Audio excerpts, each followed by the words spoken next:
안녕하세요. 저는 충청남도의 제법 발전한 도시에 살고 있는 여자입니다. 지금 제 곁에는 단 한 명의 가족이 있습니다. 그 사람이 누군진 지금 당장 밝히지 않으려 합니다. 다만 분명한 건 이루 말할 수 없는 고통과 갈등, 그리고 믿기 힘든 사연 끝에 제 곁으로 온 사람이랍니다.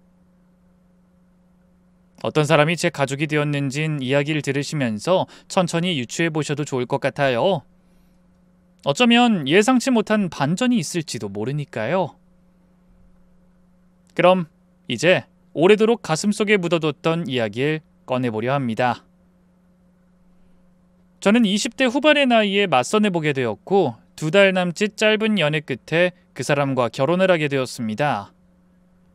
우리 부부는 결혼 후에도 각자 회사에 다니며 맞벌이 생활을 했어요.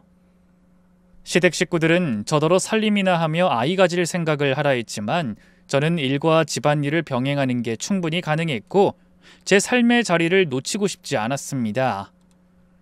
그런데 결혼한 지 3년이 지나도록 아이가 생기지 않았습니다. 시댁의 시선은 날이 갈수록 차가워졌고 결국은 저를 억지로 병원에 데려가 검사를 받게 만들었습니다. 의사는 조심스럽게 말했습니다. 제 몸은 아이를 가질 수 없는 상태라고요. 믿을 수 없었습니다. 아니, 믿고 싶지 않았습니다. 저는 다른 산부인과를 몇 군데나 더 찾아다녔습니다. 하지만 결과는 같았고 제게는 아무런 변명의 여지조차 남지 않았습니다.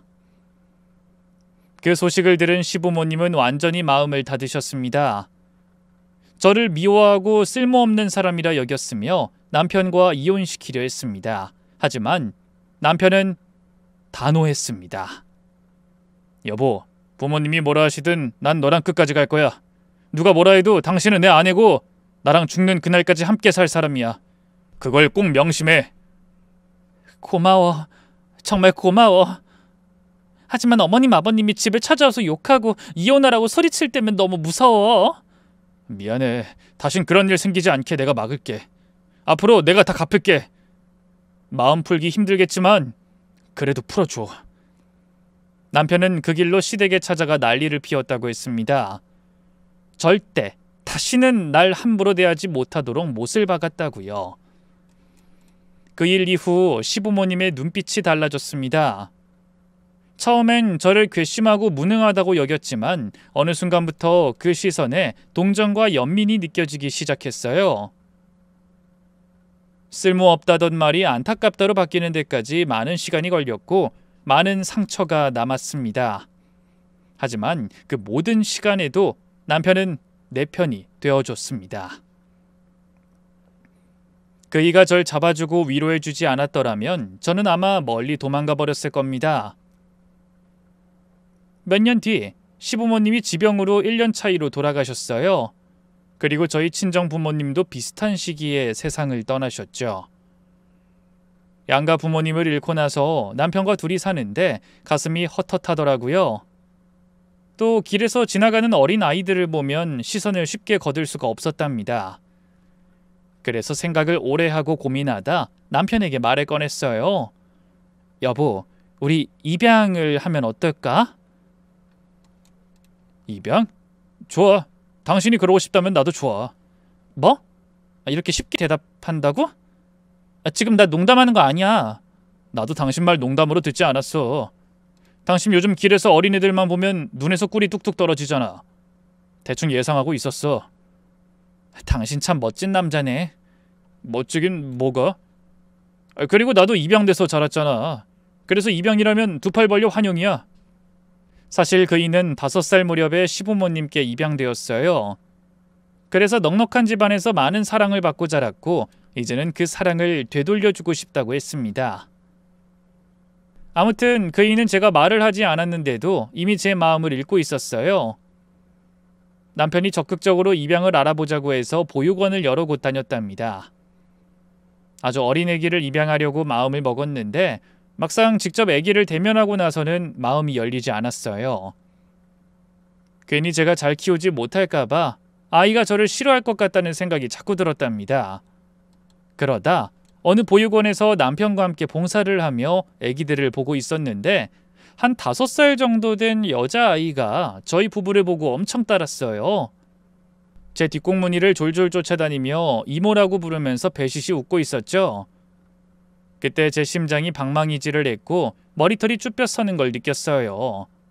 바로 이 아이가 제 자식이 될 거라는 걸 느끼게 되었답니다.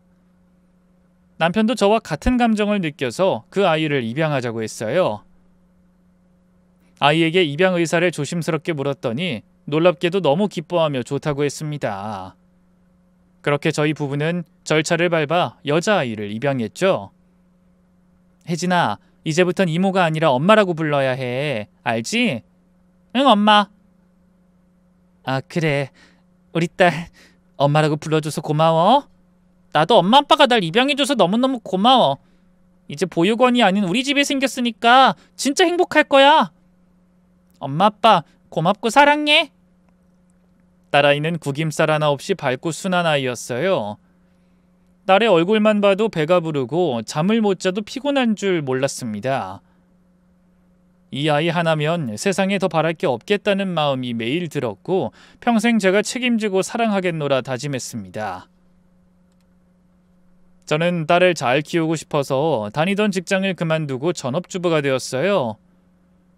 거의 2년 동안 하루도 빠짐없이 혜진이와 붙어 지냈습니다.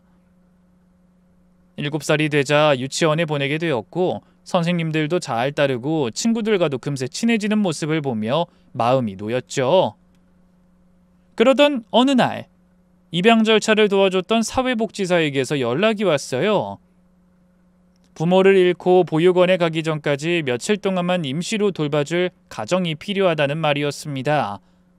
저는 망설임 없이 대답했어요. 당연히 도와드려야죠. 우리 집으로 데려오세요. 그렇게 만나게 된 남자아이는 딸보다 2살 어린 귀엽고 사랑스러운 아이였어요. 안녕? 이름이 뭐니? 우진이요. 우진이? 우리 딸 이름이 혜진인데. 진짜 돌림을 쓴 남매 같네? 그리고 혜진이랑 어딘가 닮았는걸? 혜진아, 어떻게 생각해? 응, 엄마 말 맞아. 꼭 내 동생이 생긴 것 같아. 우리 딸 말도 예쁘게 하네. 그럼 우리 집에서 지내는 동안 사이좋게 지내야 해? 혜진이가 동생 잘 챙겨줄 수 있지? 응? 딸은 우진이를 정말 잘 챙겼습니다. 같이 놀아주고 잠잘 땐 동화책을 읽어주며 조용히 재워주기도 했어요. 그런 모습을 지켜보는 저와 남편은 하루가 다르게 마음이 깊어졌습니다. 이 아이도 우리의 가족이 되면 어떨까 하는 생각이 자꾸 들었습니다. 그래서 남편과 의논을 했어요. 여보, 우진이 다음 주면 보육원에서 데려간대. 우리가 키우면 어떨까? 남편은 한치의 망설임도 없이 대답했습니다. 좋아. 뭐? 당신은 생각도 안 해? 생각하고 말고가 어딨어. 우진이 착하고 귀엽고 혜진이도 동생이 있으면 좋아할 테니까 입양하면 딱이지. 나도 저 나이 때 부모님께 입양됐어. 아무튼 우진이가 우리 아들이 되면 좋을 것 같아. 남편의 확신에 찬 말에 제 마음도 확고해졌습니다. 그래서 사회복지사에게 다시 연락을 했고 입양 절차를 밟겠다고 말씀드렸어요. 그런데 그 결심을 굳힌 지 이틀 뒤 우리 집에서 아주 충격적인 일이 벌어졌습니다. 평일 낮, 아이들을 집에 두고 잠깐 슈퍼를 다녀왔어요. 그런데 돌아와 보니 안방 화장대 위에 올려뒀던 금목걸이와 반지가 사라져 있었습니다. 처음엔 눈을 의심하며 집안을 샅샅이 뒤졌어요. 서랍장 안, 침대 밑, 욕실 선반까지 어디에도 없었습니다. 혹시나 하는 마음에 혜진이 방을 살펴보고 그 다음엔 우진이 방까지 들여다봤죠. 결국 목걸이와 반지는 우진이의 장난감 상자 안에서 나왔습니다. 손에 들고 한참을 바라보다 조심스럽게 아이에게 물었어요. 우진아, 이게 왜 장난감 안에 있었을까? 우진이 이게 뭔지는 알고 있었니? 몰라요. 내 눈 보고 말해줘. 우진이는 고개를 천천히 들더니 이내 눈물이 맺히더니 뺨을 타고 흘러내렸어요. 우진이가 가져간 거니? 괜찮아. 그런 마음이 날 수도 있어. 이모가 혼내려는 게 아니야. 저 아니에요. 제가 가져간 거 아니에요. 우진아, 훔친 것보다 거짓말하는 게 더 나쁜 거란다. 솔직하게 말해줘. 아니에요. 저 정말 아니에요. 우진이는 소리내 울며 부정했습니다. 저는 아이를 조용히 안아 다독여주고 방을 나왔어요. 그리고 혜진이에게 물었습니다. 혜진아, 우진이가 안방에 들어간 적 있니? 응. 자기 방에서 장난감 자동차가 잘 안 굴러간다면서 엄마 아빠 방에서 가서 놀았어. 그래? 응. 그리고 엄마 오기 전에 얼른 안방에서 나왔는데 주머니가 불룩해서 뭔가 들고 있는 것 같았어. 좀 충격적이었지만 어린아이가 저지른 일이니 단 한 번은 눈 감기로 했습니다. 그렇게 하루가 지나고 다음 날 아침, 이번엔 제 지갑 속 현금이 몽땅 사라졌어요. 집안을 또 한 번 뒤졌습니다. 그리고 또다시 우진이 방에서 돈이 나왔습니다. 거기서 끝이 아니었어요. 새로 산 장난감까지 발견했는데 그게 바로 훔친 돈으로 몰래 사온 것이었습니다. 우진아, 이거 어디서 산 거야? 언제 나가서 장난감 사온 거니? 이모 돈을 훔쳐서 장난감을 사는 건 절대로 안 되는 일이야. 저 아니에요. 정말 아니에요. 믿어주세요. 우진아, 또 거짓말하는구나. 이럼 우리 집에서 같이 살 수 없어. 다그쳤더니 이번엔 사실대로 말하더군요. 죄송해요. 제가 그랬어요. 훔친 거 맞아요. 그러니까 보육원에 보내지 말아주세요, 이모. 작은 어깨가 덜덜 떨리며 흐느끼는 모습에 마음이 무너졌지만 더는 안 된다고 생각했어요. 한 번만 더 이런 일 생기면 그땐 정말 크게 혼날 거야. 우진이 알겠지? 그날은 따끔하게 혼을 내고 다시는 같은 일이 없길 바랬습니다. 어른의 말이 마음에 남기를, 아이의 두려움이 다시는 거짓말로 번지지 않길 바랬죠. 그런데 다음 날엔 더 큰 일이 벌어졌습니다. 혜진이가 우진이와 함께 집 앞 놀이터에서 놀다 들어왔는데 딸아이 얼굴에 멍자국이 크게 생겨 있었어요. 혜진아, 얼굴이 왜 그래?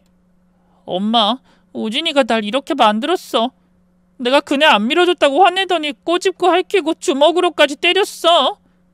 순간 가슴이 철렁 내려앉았어요. 뭐라고? 우진이, 너 정말이니? 네가 누나 얼굴 이렇게 만든 거야? 우진이는 입술을 깨문 채 아무 말도 하지 않았고 이내 흐느끼며 울기 시작했습니다. 저는 조용히 딸아이의 얼굴을 가리키며 다시 물었습니다. 정말 네가 그런 거야? 누나 때렸니? 우진이는 고개를 천천히 끄덕였어요. 그 순간 실망감이 너무 커서 그 아이를 마주보는 것조차 힘들었어요. 방에 들어가 반성하라고 들여보냈죠. 저녁 시간이 되어 아이를 불러 밥은 먹였습니다. 먹고 나서도 말없이 방으로 돌아가는 아이의 등을 바라보는 내내 마음이 무거웠습니다. 남편이 퇴근하고 돌아오자 저는 그에게 우진이가 했던 모든 일을 하나도 빠짐없이 털어놨습니다. 도둑질한 일, 거짓말한 일, 그리고 마지막으로 딸을 때린 일까지 저희 부부는 밤새도록 의논을 했고 결국 우진이를 입양하지 않기로 결정했죠. 며칠 뒤 사회복지사에게 연락을 드렸고 아이를 다시 보육원으로 보내게 되었어요. 우진이는 사회복지사 차에 오르기 전 저와 남편을 올려다보며 한참을 서 있었습니다. 입술이 달싹였지만 결국 아무 말도 하지 못한 채 조용히 뒷좌석에 올라탔습니다. 창문 너머로 아이의 작은 얼굴이 멀어져 가는 걸 바라보며 마음이 쉽게 가라앉지 않았습니다. 딸아이에게 든든한 동생이 생길 거라고 믿었는데 사람 마음대로 되는 일은 그렇게 많지 않다는 걸 다시 깨달았습니다. 세월이 흘러가는 동안 딸아이는 저희가 바라던 대로 곱게 자라주지 않았습니다. 초등학교 시절부터 친구를 괴롭혀 학교에 불려가는 일이 몇 차례 있었고 중학교에 올라가서는 오토바이를 타는 남자아이와 어울리다가 크게 사고를 당해 병원에 실려가기도 했어요.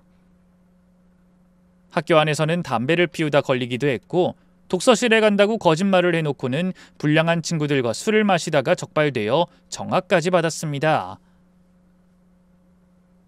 저는 자책이 끊이지 않았고 훈계도 회유도 해봤지만 딸아이는 제 뜻대로 움직여주지 않았습니다. 고등학교에 들어가서는 지루하다는 이유로 수업을 무단으로 빠졌고 결국엔 가출까지 했습니다. 남편과 함께 경찰에 실종 신고를 내고 동네 구석구석을 뒤지다가 낡은 폐가 안에서 딸과 친구들을 발견했어요. 술에 취해 흐트러진 채 앉아있는 딸아이를 보는 순간 가슴이 찢어지는 듯 했습니다. 남편은 딸을 호되게 꾸짖으며 집으로 끌고 왔고 저는 또다시 무너지는 마음을 다잡으며 딸아이를 감쌌습니다. 하지만 딸아이는 학교로 돌아가는 걸 완강히 거부했고 억지로 밀어붙이기에는 훈육의 한계가 이미 닿아 있었어요. 결국 자퇴를 시켰습니다. 그 후로 딸은 집에서 무기력하게 하루하루를 흘려보냈고 20살이 되자 미용학원에 다니고 싶다며 돈을 달라고 했습니다. 엄마, 나 헤어 디자이너나 해볼까 봐. 헤어 디자이너? 그러니까 미용사? 응, 학원 다닐 거야. 근데 혼자 살고 싶어. 자취방도 구해줘. 혼자 살려는 이유가 뭐니? 엄마 아빠랑 같이 있는 게 그렇게 싫어? 나 이제 다 컸잖아. 성인이니까 한 번쯤은 혼자 살아보고 싶어. 대신 매주 집에 놀게. 그건 아빠랑 의논을 해봐야지. 안 보내주면 나 혼자 힘으로 나갈 거야. 알바해서 보증금 모아서 나간다고. 딸아이는 성인이 됐다는 이유로 부모 품을 벗어나 독립하고 싶어 했습니다. 남편은 결사반대했지만 딸은 고집을 꺾지 않았고 결국엔 가방을 챙겨 집을 뛰쳐나가려 했어요. 결국 손에 돈을 쥐어줬고 자취방을 마련해주고 미용학원도 등록시켰습니다. 딸아이의 자취방은 늘 전쟁터 같았어요. 가보면 옷은 바닥에 널브러져 있고 라면 그릇은 책상 위에서 곰팡이와 동거중, 냄비는 싱크대에서 울고 있었죠. 술병은 또 왜 그렇게 많은지 구석구석에 숨어 있다가 하나씩 발견되곤 했습니다.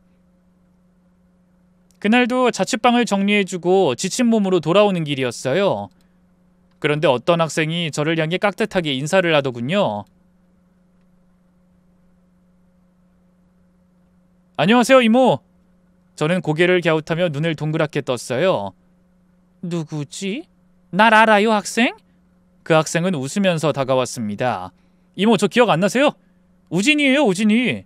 예전에 이모 댁에서 열흘 동안 살았던. 우리 집에서 살았다고? 설마 그때 그 꼬맹이? 네, 저 맞아요. 저는 반가움에 얼떨결에 우진이 손을 덥석 잡았습니다. 아유, 우진아, 이게 얼마만이니? 정말 몰라보게 컸구나. 그 많은 세월이 지났는데도 이모를 기억해줘서 고맙다. 우진이는 조용히 웃으며 고개를 끄덕였어요. 제가 이모 집에서 지낸 기억은 아직도 잊히질 않아요. 내가 그때 뭘 그리 잘해줬나? 혹시 우리 집에서 무슨 좋은 추억이 있었니? 그런데 우진이의 얼굴빛이 갑자기 확 변하더군요.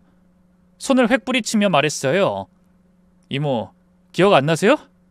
금목걸이 금반지 돈 훔친 거, 그리고 누나 얼굴 때렸다고 혼났던 거, 그거 다 제가 한 일이 아니었어요. 순간 머릿속이 하얘졌습니다. 뭐라고?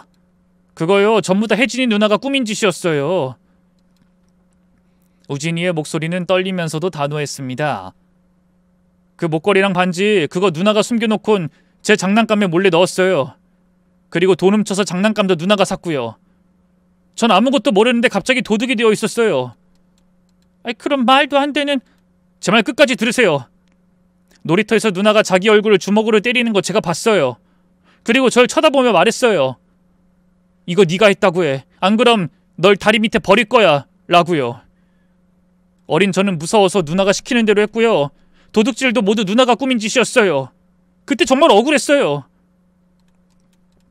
우진이의 눈에 눈물이 맺혔어요. 그때 전 너무 어려서 누나가 무서워서 말도 못했어요. 아무 말도 못하고 그대로 따라야 했어요. 저는 그 자리에 굳은 듯 멈춰 섰습니다. 숨이 턱 막혔어요. 혜진이가 모두 다 꾸민 짓이었다고? 네. 그날 이후로 매일 악몽을 꿨어요. 언젠가 이모를 다시 만나면 꼭 말하자고 다짐했죠. 그래서 오늘 이렇게 마주친 거예요. 그 말을 남긴 우진인 조용히 돌아섰습니다. 저는 그 자리에서 한참을 꼼짝도 못한 채 서 있었어요. 고개를 들 수가 없었고 발걸음도 쉽게 떨어지지 않았습니다. 딸이 저지른 짓을 그냥 묻고 넘어가야 할지 아니면 우진이의 이야기를 다 꺼내놓고 따져야 할지 도무지 갈피를 잡을 수 없었어요. 이제 다 자란 딸인데 자칫했다간 반항심만 더 키워서 돌이킬 수 없게 될까 걱정이 앞섰죠. 그런데 우진이 이야기를 꺼낼지 말지 고민할 틈도 없을 만큼 딸아이가 그야말로 대형 사고를 터뜨리고 집에 들어왔습니다. 그날 밤 딸과 낯선 청년 하나가 저희 부부 앞에 나란히 앉았습니다. 어색한 기색도 없이 딸은 슬쩍 배를 어루만지며 대뜸 말을 꺼냈습니다. 엄마, 아빠, 나 임신했어. 그 한마디에 방안 공기가 싸늘하게 식었습니다. 저는 심장이 철렁 내려앉는 소리를 들었어요. 혜진아, 방금 뭐라고 했니? 임신? 너 지금 농담하는 거지? 딸은 천연덕스럽게 고개를 끄덕이며 말을 이었습니다. 농담은 무슨? 진짜야. 그래서 오빠랑 결혼하려고. 우리들 결혼식도 하고 집도 좀 마련해줘. 그 순간 숨이 턱 막혔습니다. 자취방을 얻어주고 나서 고작 몇 달, 그 짧은 사이에 이게 무슨 일인지 머릿속이 하얘졌어요. 도대체 왜 이러는 거야? 왜 매번 사고를 치고 들어와서 우리 속을 뒤집어 놓는 거냐고? 제 목소리가 높아지자 딸은 눈을 부라리며 자기 배를 감싸 안았습니다. 엄마 지금 소리 질렀어? 아, 배 아파. 엄마 때문에 우리 애기가 놀랐잖아. 내가 놀라서 돌아버리겠다 진짜. 넌 대체 왜 그러고 사는 거야 왜? 엄마 내가 뭘 어쨌다고? 뭐 임신했다고 사람 죄인 취급해? 어떻게 살았냐니? 엄마 말 진짜 너무해. 순식간에 언성이 높아지고 감정이 들끓는 순간 남편이 절 말리며 나섰습니다. 잠깐만. 혜진아, 그 엄마가 놀라서 그러는 거야. 진정하고 아빠가 물을 테니까 어떻게 된 건지 처음부터 얘기해봐. 남편의 말에 딸은 눈을 흘끼며 팔짱을 꼈고 옆에 앉은 청년은 눈치를 보며 고개를 꾸벅 숙였어요. 두 사람은 같은 미용학원에서 만났다고 했습니다. 첫눈에 반했고 딸의 자취방에서 함께 지내며 연애를 하다가 그만 아이를 가지게 됐다는 겁니다. 그래서 지금 결혼하고 싶다는 거야? 응. 오빠도 준비할 거고 엄마 아빠가 집이라도 좀 도와줘야지. 우리도 이제 가정이 생기는 거잖아? 저는 속이 부글부글 끓어올랐지만 더는 말을 잇지 못했습니다. 그 자리에 앉아있는 것조차 숨막히는 순간이었어요. 말을 아낀 남편도 눈앞의 현실을 곱씹는 듯 입술을 꼭 다물고 있었고요. 그날 밤 딸의 말 한마디가 우리 가족을 송두리째 흔들어 놨어요. 딸의 남편, 그러니까 저희 사위는 부모도 없고 가진 것도 하나 없었습니다. 그래도 뱃속에 손주가 있는 마당에 어쩌겠습니까? 저희가 결혼식 치러주고 신혼집까지 장만해줬습니다. 둘이 이젠 진짜 정신 차리고 죽이 되든 밥이 되든 서로 붙들고 잘 살아야 한다. 정말 마지막 부탁처럼 당부했지만 그 둘은요, 결혼하고도 나아진 게 하나 없었어요. 딸도 사위도 집에서 하루 종일 게임만 하고 지냈습니다.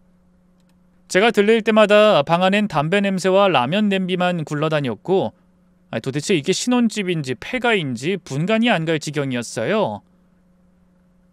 잔소리를 퍼붓고 문을 나서던 어느 날부터는 아예 문조차 열어주지 않았습니다. 초인종을 아무리 눌러도 휴대폰을 100번을 해도 묵묵부답이었죠. 걱정이 이만저만이 아니었답니다. 그렇게 제 방문을 무시한 지 딱 6개월 만에 딸 부부가 집으로 찾아왔습니다. 문을 열고 들어오는 얼굴이 말이 아니었어요. 잿빛처럼 변한 얼굴에 눈빛은 바닥만 보고 있더군요. 엄마, 우리 집 이제 없어졌어. 뭐라고? 집이 없어졌다고? 빚을 좀 냈는데 못 갚아서 집을 넘기게 됐어. 순간 심장이 내려앉는 소리가 들리는 듯 했어요. 도대체 왜? 무슨 빚을 져? 너희 생활비는 내가 매달 꼬박꼬박 보내줬잖아. 딸은 한숨을 쉬더니 고개를 푹 숙였습니다. 그게 게임하다가 돈을 좀 빌렸거든. 처음엔 소액이었는데 점점 커져서. 뭐? 게임? 무슨 게임이길래 빚까지 져? 인터넷 도박? 그 한마디에 저와 남편은 동시에 입을 다물었습니다. 기가 막혀서 소리가 안 나오는 것도 이런 건가 싶었어요. 그동안 꾹 참고 있었던 남편이 벌떡 일어섰고 끝내 사위 멱살을 붙잡았습니다. 이 몹쓸 놈 같으니! 남의 딸 임신시켜서 결혼했으면 책임감을 갖고 살아야지! 어디서 도박질이야! 사위는 눈을 질끈 감더니 억울하다는 표정으로 외쳤습니다. 아니 장인어른, 저보다 혜진이가 2배는 더 날렸어요. 왜 저만 때리세요? 니놈이 가장이니 못하게 막아도 모자랄 판에 나란히 도박질했잖아. 니놈은 사위가 아니라 왼수야. 혜진이 너도 마찬가지고. 임신해서 손 못 대는 거니까 똑같이 반성하란 말이야. 남편은 사위를 계속해서 손찌검을 딸은 배를 감싸며 뒤로 물러났고요. 저런 놈이 사위라니. 하이, 내 속이 다 뒤집어져서. 그날 저녁 집안 공기는 찬물처럼 식어 있었습니다. 사위는 거실 한켠에 웅크렸고 딸은 입을 꾹 다문 채 의자에 앉아 고개만 숙이고 있었어요. 그제야 실감이 났습니다. 결혼만 시켜주면 어떻게든 되겠지 했던 게 얼마나 어리석은 생각이었는지를요. 어찌됐든 만삭의 딸을 바깥으로 내쫓을 순 없었습니다. 피부칠한 이름 앞에서 마음이 약해졌고 결국 저희 집에서 지내게 했죠. 하지만 기대는 허무했습니다. 딸과 사위는 전혀 정신을 차리지 못한 채 방에 틀어박혀 하루 종일 게임기만 붙잡고 있었습니다. 남편은 참다 못해 사위의 문을 벌컥 열고 방 안으로 들어갔습니다. 얼굴이 시뻘개진 채로 소리를 질렀죠. 이놈아, 네가 남자면 남자답게 살아야 할 거 아니야? 언제까지 이 집에서 숨만 쉬고 손만 벌리며 살 작정이야? 그제서야 사위는 머쓱한 듯 고개를 푹 숙이며 입을 뗐습니다. 죄송합니다, 아버님. 나가서 일자리 알아볼게요. 그리고는 다음 날 동이 트자마자 인력사무소로 나가 막노동을 시작했습니다. 그 모습에 남편도 조금은 마음을 놓은 듯했죠. 하지만 착각이었습니다. 겨우 이틀, 딱 이틀만 일하더니 그 다음부턴 또다시 게임기를 붙들고 거실에 널브러져 있었습니다. 아무렇지 않게 웃고 떠드는 그 모습을 본 남편은 참았던 분노를 폭발시키며 고래고래 소리쳤습니다. 이런 놈한테 내 딸을 맡긴 내가 바보다, 바보야! 어디까지 나락을 파고 들어가야 정신을 차릴래? 네가 사람이냐? 기생충이지! 그날 밤 남편은 말없이 거실에서 혼자 소주 한 병을 비웠습니다. 텔레비전도 켜지 않은 채 어둠 속에서 술잔을 기울이며 저에게 말했어요. 내가 가장이랍시고 버티긴 했지만 결국 이 꼴이 난 건 내가 못난 탓이야. 내가 제대로 했더라면 저런 놈을 사위로 들이지도 않았을 테고 혜진이도 좀 더 바르게 자랐을 거야. 에휴, 정말 속상하네. 여보, 우린 최선을 다했잖아. 당신 탓 아니야. 그런 말 하지 마, 여보. 그렇게 자책하며 속을 삭히던 어느 날 아침, 남편은 아침 밥상 앞에서 갑자기 고개를 떨구더니 쓰러졌습니다. 얼굴이 하얗게 질리고 눈은 뒤집힌 채였습니다. 저는 소리를 지르며 119에 전화를 걸고 딸과 사위도 놀라 허둥지둥 달려왔죠. 여보, 정신 차려, 여보! 구급대가 도착했을 땐 이미 의식을 잃은 상태였고 병원에 도착한 뒤에도 깨어나지 못했습니다. 의사의 말에 따르면 고혈압과 당뇨가 있던 그이가 극심한 스트레스가 생겨서 뇌출혈을 일으킨 거라고 했어요. 남편은 몇 시간 동안 사경을 헤매다 결국 영원히 떠나버렸죠. 장례식 내내 제 몸은 조문객들을 향해 움직였지만 마음은 텅 비어 있었습니다. 눈물도 말도 숨도 다 막힌 채로 장례를 치렀습니다. 그런데 집에 돌아오자마자 딸이 던진 말이 기가 막혔습니다. 엄마, 유산 나눠야지. 아빠 돈 많았지? 얼마나 돼? 저는 순간 말을 잃었다가 정신을 부여잡고 화를 버럭 냈습니다. 뭐라고? 해도 너무하네. 어떻게 지금 유산 달라는 소리가 나오니? 네 아버지 돌아가신 지 며칠이나 됐다고 입에서 유산이라는 말이 나와? 너 진심이야? 아니, 엄마는 왜 우리 때문이라고 생각해? 아빠는 뇌출혈로 돌아가신 거잖아. 원래 몸이 안 좋았다고 했잖아. 고혈압에 당뇨가 있던 거 엄마도 알잖아. 니들 때문에 병이 더 깊어진 거야. 니들이 없었으면 스트레스 안 받고 더 살 수 있었어. 하지만 딸은 눈 하나 깜빡하지 않았습니다. 죄책감이라곤 찾아볼 수 없었고 마치 기다렸다는 듯 말을 이었어요. 어쨌든 아빠 유산은 내가 딸인데 당연히 받을 권리 있는 거 아니야? 엄마, 현실적인 대화 좀 하자. 그 순간 제 속이 뒤집혔습니다. 방 안에 남편의 사진이 아직 그대로인데 저렇게 뻔뻔한 말을 하는 딸이 사람인지 악몽인지 분간이 되지 않았습니다. 결국 저는 입술을 꾹 깨물고 외쳤습니다. 나가. 둘 다 당장 나가! 다시는 이 집에 발도 들이지 마! 엄마, 왜 오버하고 그래? 아빠가 돌아가셨어도 줄 건 줘야지. 닥쳐! 너한테 줄 유산 한 푼도 없어. 당장 꺼져! 그렇게 저는 딸과 사위를 내쫓았습니다. 그리고 남편의 사진 앞에서 몇 날 며칠을 눈뜨고 눕고 울며 지냈죠. 밥도 못 먹고 TV도 꺼진 채 방 안에서 조용히 남편을 그리워하며 한두 달을 버텼습니다. 어느 날 딸에게서 연락이 왔습니다. 손녀를 낳았다고 했죠. 하지만 저는 아무 말도 하지 않았습니다. 딸도 손녀도 보고 싶지 않았습니다. 그리고 몇 주 동안 조용히 지냈는데 딸과 사위가 손녀를 안고 집에 찾아왔습니다. 초인종 소리가 울리고 문을 열었을 때 딸아이 얼굴이 많이 달라져 있더군요. 까칠했던 눈매가 부드러워졌고 뺨은 햇쬐 나무 껍질처럼 말라 있었지만 그 안에 뭔가 말 못할 기색이 느껴졌습니다. 엄마, 그동안 잘 못 지냈지? 딸은 한 발 내디더니 울먹이며 고개를 숙였어요. 미안해. 나 같은 딸 키우느라 고생이 진짜 많았지. 나도 애 낳아보니까 엄마 마음이 단번에 이해가 되더라. 엄마, 사과할게. 진심으로 미안해. 저는 딸 얼굴을 똑바로 쳐다봤습니다. 아이고, 그걸 이제야 깨달았냐? 아휴, 내가 아직도 너만 보면 속이 뒤집혀. 미안해, 정말 미안해. 아빠 그렇게 돌아가신 거 다 내 탓이라는 거 알아. 많이 늦었지만 정말 미안해. 저는 말을 잇지 못하고 딸 품에 안긴 손녀를 바라봤습니다. 조그맣고 따뜻하고 금세 울음을 터뜨릴 듯한 얼굴. 그 순간 마음이 스르르 풀리더군요. 바로 부엌으로 가서 미역국을 끓였습니다. 미역국은 먹었냐? 조리원에서 주는 거 좀 먹었어. 아유, 조리원 미역국이 어디 엄마 미역국 맛 따라오겠냐. 많이 먹어. 뜨끈할 때 퍼줄게. 고마워. 그리고 정말 엄마 미안해. 딸은 눈가를 닦으며 미역국을 떠먹기 시작했고 그릇 위로 몇 방울 눈물이 툭 떨어졌습니다. 아이는 옆에서 잠잠히 잠들어 있었고 딸의 손끝은 끊임없이 아이의 담요를 매만지고 있었어요. 그래서 두 사람 이제 뭐 해 먹고 살 건데? 박서방, 자넨 아직도 게임만 주구장창 붙들고 있는 거 아니야? 사위는 머리를 긁적이며 고개를 들었어요. 아니에요, 장모님. 요즘 배달 일하고 있어요. 아침부터 저녁까지 뛰고 있어요. 이제는 손 벌리지 않아도 됩니다.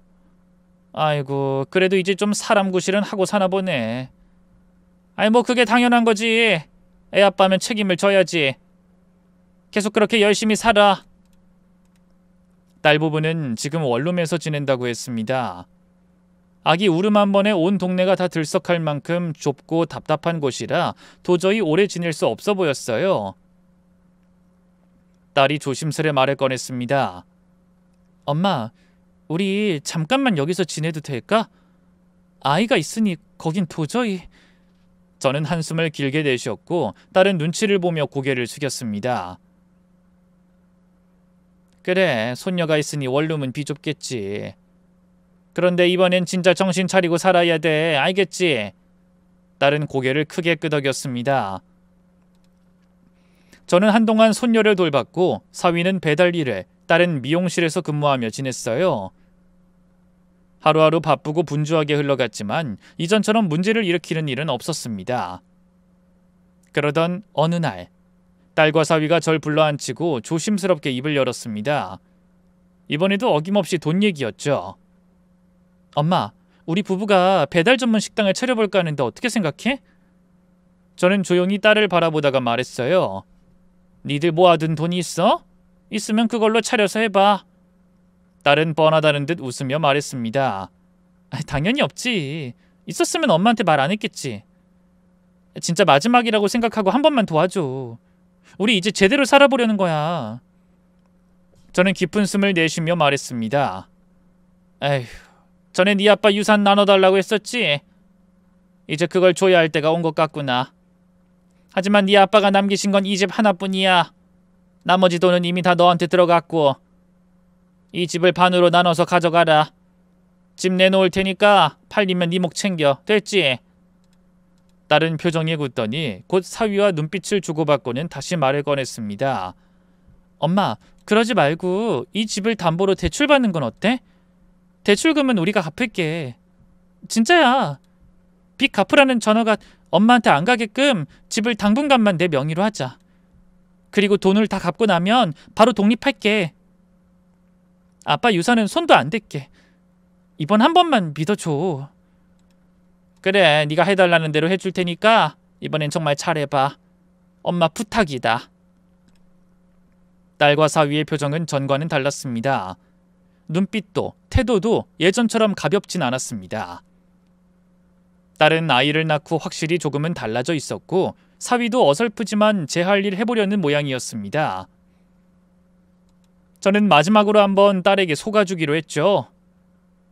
예전엔 어땠든 지금은 둘 다 일을 하고 있고 책임질 줄도 아는 것 같아 보여서 이번만큼은 정말 마지막이라는 마음으로 은행 대출을 받아줬습니다. 배달 전문 식당을 연 딸 부부는 매일 아침 일찍 나가 밤늦게 돌아왔어요. 저는 그동안 홀로 손녀를 돌보며 하루하루를 보냈습니다. 모두가 바쁘게 살아가니 마음은 한결 놓였죠. 딸이 고생하는 모습이 안쓰럽기도 했지만 그 고생이 언젠가는 삶의 밑거름이 될 거라 믿었기에 쉬엄쉬엄 하라는 말은 하지 않았습니다. 한 넉 달쯤 지났을 무렵 딸 식당의 매출은 하루 200만 원을 넘겼습니다. 동네에서 그런 매출을 올리는 가게는 드물었고 두 사람의 수고가 대견해 보였습니다. 문제는 대출이니 뭐니 해서 모든 돈을 넘겨준 저에겐 쓸 돈이 하나도 없다는 것이었죠. 손녀에게 필요한 물품이며 장을 볼 돈도 부족해져 딸에게 생활비를 좀 달라고 했습니다. 혜진아, 가게 장사 잘 되지? 엄마가 지금 생활비가 부족해서 그러는데 좀 줄 수 있겠니? 딸은 핸드폰을 보다가 고개를 들며 대답했습니다. 돈 없어? 하나도? 응, 없지. 대출 받아주고 내 통장 돈도 다 털어서 너한테 줬잖니. 딸은 입꼬리를 올리며 말했어요. 엄마, 거지구나? 뭐라고 했니? 아, 난 또 엄마가 더 있는 줄 알고 손을 더 벌리려고 했지. 아, 이거 좀 재미없다. 아무것도 없다니. 혜진아, 그게 무슨 말버릇이야? 너 지금 농담한 거니? 아이, 노인네 목소리 듣기 역겹네. 이참에 따로 사는 게 낫겠다. 엄마, 우리 집에서 나가줘. 철이 들었다고 믿었던 건 결국 저 혼자만의 착각이었습니다. 뭐? 이제 돈도 없고 줄 게 없으니까 나가라고? 여긴 내 집이야. 나가려면 네가 나가야지. 딸은 코웃음을 치며 말했습니다. 엄마 대출 받으면서 명의 나한테 넘긴 거 잊었어? 그럼 너 그게 다 계획된 거였니? 순진하게 빚 다 갚으면 다시 명의 넘겨줄 줄 알았어? 엄마 진짜 너무 무식하다. 혜진아, 네가 어떻게 이럴 수가 있니? 아이, 놓친네 입냄새 심하네. 아, 제발 좀 닥쳐. 조용히 나가. 알았어? 이제 뽑아먹을 것도 없잖아. 여기에 붙어있을 이유도 없고. 나가라고. 저는 딸에게 또다시 속았다는 사실에 숨이 막히도록 가슴이 아팠습니다. 울분이 치밀었지만 어디 하소연할 곳도 없었어요. 그래서 버텼습니다. 이 집에서만큼은 밀려나지 않겠다고 마음먹고 버텼습니다. 하지만 어느 날 밤 딸과 사위는 자고 있던 저의 팔다리를 거칠게 붙잡고 현관 밖으로 끌고 나갔습니다. 이거 놓으라고! 놓으라고! 놓친네. 이건 몰랐지? 여긴 내 명의의 집이야. 시끄럽게 굴지 말고 꺼져. 이제 뽑아먹을 것도 없는데 왜 있어? 사라지라고! 너를 입양해서 이유 없이 사랑을 줬는데 너 정말 이럴 수가 있니? 딸은 코웃음을 치며 마지막 말을 내뱉었습니다. 이 아줌마야, 사랑? 웃기고 있네. 돈이 곧 사랑이야. 돈 없으면 아무것도 아니야.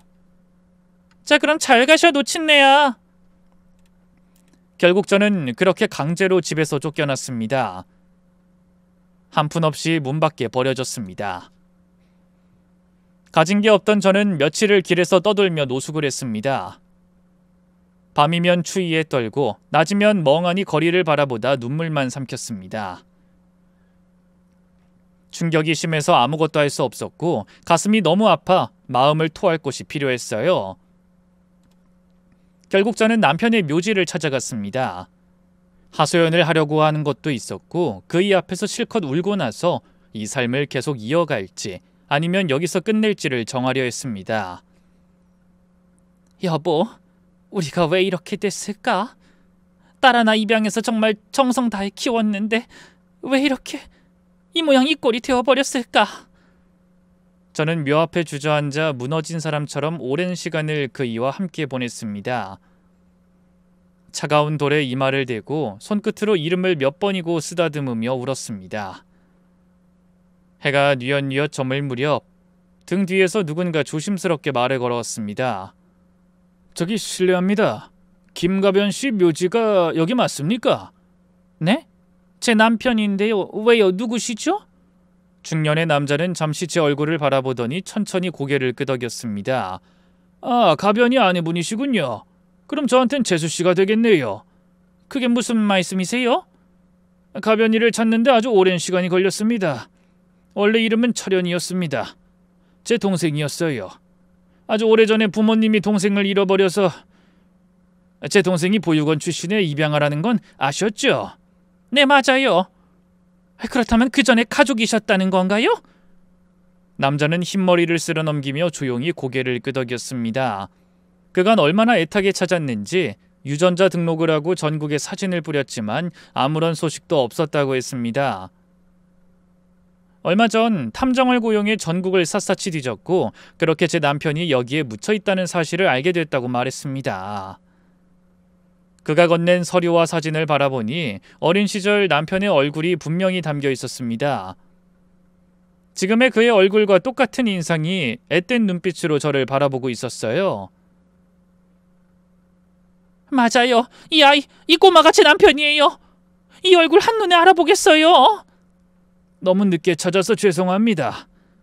그이가 살아있을 때 찾았으면 좋았을 텐데요. 제가 보필을 못해서 그이를 먼저 보내고 말았어요. 죄송해요, 정말. 그는 제 손을 꼭 잡더니 조심스럽게 저를 일으켜 세우고 따뜻하게 안아줬습니다. 마치 오랜 가족을 되찾은 사람처럼 품이 단단했습니다. 근처 식당으로 데려가 따뜻한 밥을 사주며 저를 위로해줬습니다. 저는 그 앞에서 모든 걸 털어놨죠. 남편과의 결혼, 입양한 딸, 그 딸을 키우며 겪은 수모와 지금 이 지경에 이르기까지의 모든 이야기들을요. 말없이 들은 그는 잠시 생각에 잠기더니 저를 조용히 차에 태웠습니다. 그리고 얼마 후 고요한 언덕 위에 저택 앞에 차를 멈췄습니다. 넓은 마당이 있는 단정한 집이었어요.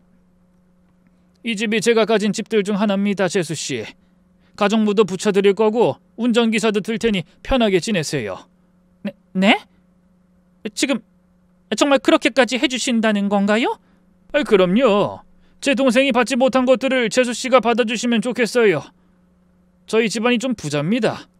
이 정도는 아무것도 아니니까 편히 지내세요. 필요하신 건 언제든 말씀하세요. 저도 바로 근처에 살고 있으니 연락만 주시면 됩니다. 저는 말을 잇지 못하고 고개만 끄덕였습니다.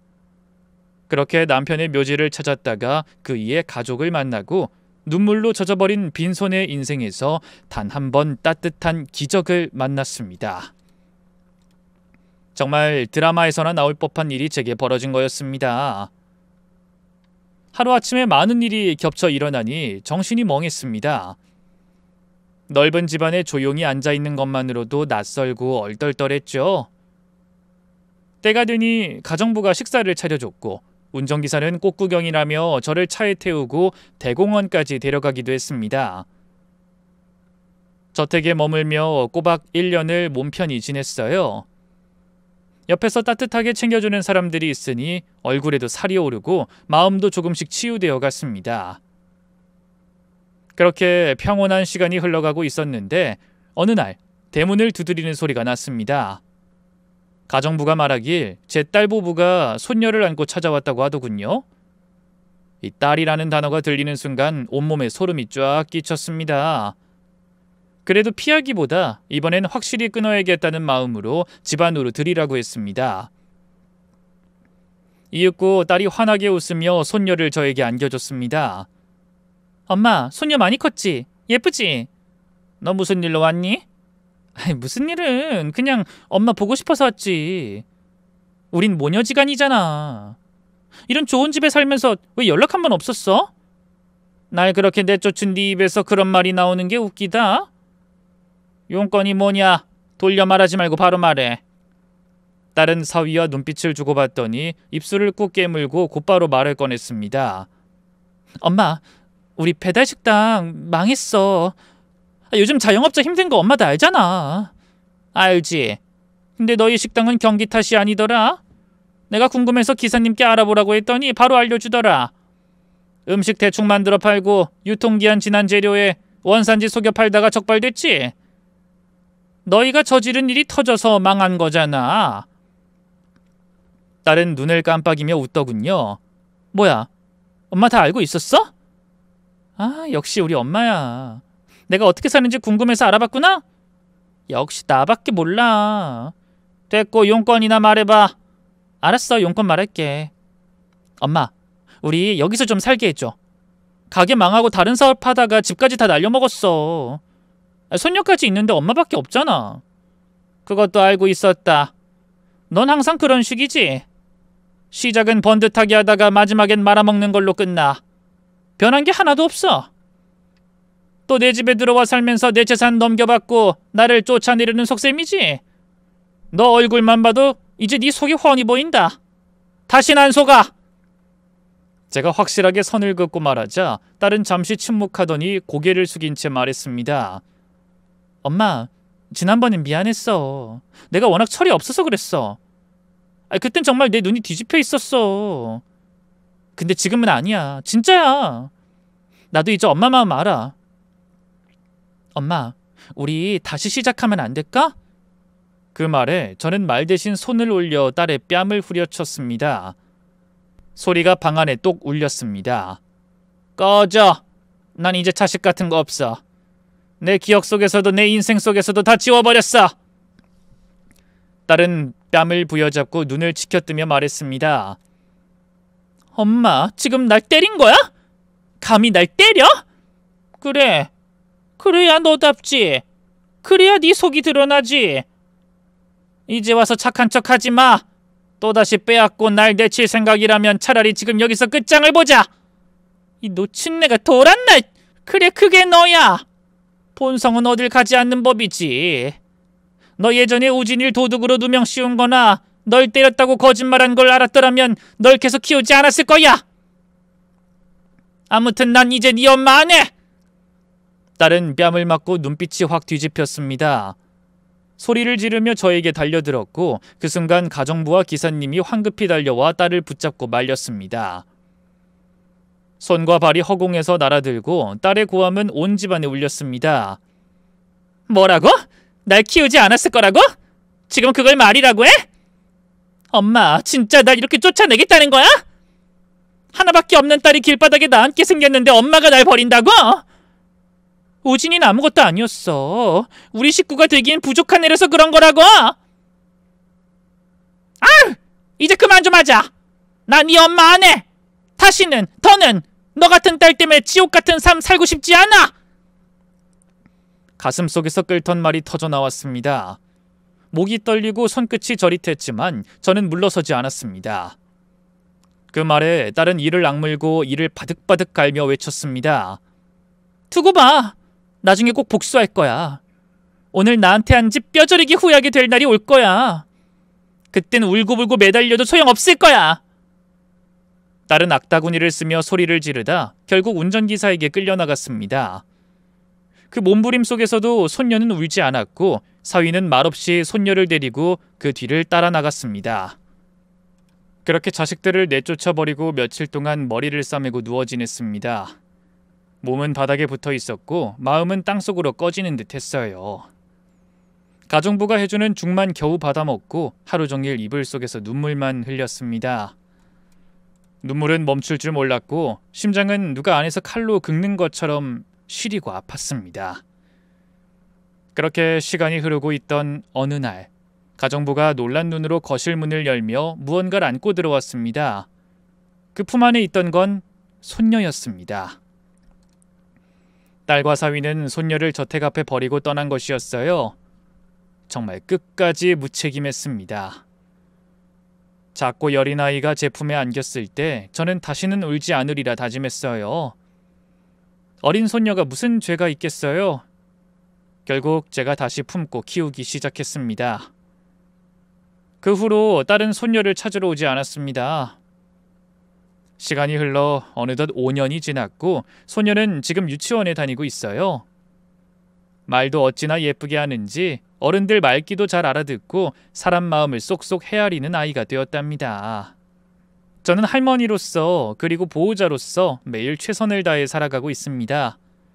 하지만 마음 한구석에 박혀있는 딸이라는 아픈 손가락이 여전히 저릿했습니다. 궁금한 마음에 운전기사님께 조용히 부탁드렸습니다. 사모님, 따님은 현재 행방불명 상태입니다. 사위도 마찬가지고요. 두 사람이 도박을 하다가 사채를 썼다고 합니다. 그 빚을 감당하지 못해 결국 어디론가 숨어버린 모양입니다. 아휴, 끝까지 말썽이네요. 기사님 수고하셨어요. 이젠 더 이상 딸 알아보는 일은 시키지 않을게요. 그냥 없는 사람이라 생각하고 살렵니다. 그 말을 마지막으로 저는 한 번도 딸 부부를 보지 못했습니다. 어디서 어떻게 살고 있는지 모르겠지만 부디 벌은 받고 최소한 자기 앞가림은 하며 살았으면 좋겠습니다. 그리고 다시는 제 앞에 나타나지 않길 바랍니다. 제 손녀는 지금 참 예쁘고 착하게 잘 자라고 있어요. 유난히 눈망울이 맑고 따뜻해서 옆에 있기만 해도 마음이 따스해지곤 합니다. 입양으로 딸을 얻고 사랑을 줬고 또 그로 인해 숱한 상처를 받았습니다. 오늘 이렇게 그 긴 이야기를 허심탄회하게 털어놓고 나니 마음이 조금은 후련해졌습니다. 이제 저는 제 소중한 가족, 손녀와 함께 조용히 그리고 굳건하게 앞날을 살아가고 싶습니다. 끝까지 제 이야기를 들어주신 여러분께 진심으로 감사드립니다. 여러분의 따뜻한 응원을 마음에 품고 이만 물러가겠습니다. 고맙습니다.